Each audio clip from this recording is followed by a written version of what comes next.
তোমরা যে শুরু করছো যে আমি প্রেগনেন্ট, আল্লাহ জানে কই থেকে আইছে, আল্লাহ জানে এই কথা কই থেকে আইছে। আমি প্রেগনেন্ট জানি না, তারা চলেছে কি না জানি না।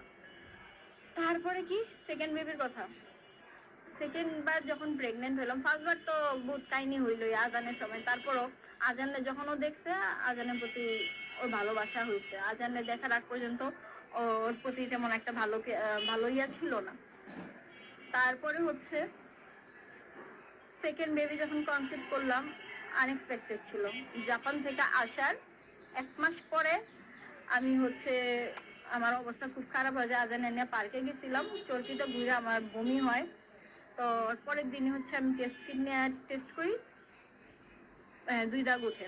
তারপরে হচ্ছে আমি সাথে সাথে ডাক্তারখানায় মানে আলট্রা করতে যাই, ওখানে লেখা ছিল 2 মাসের মানে বাচ্চা।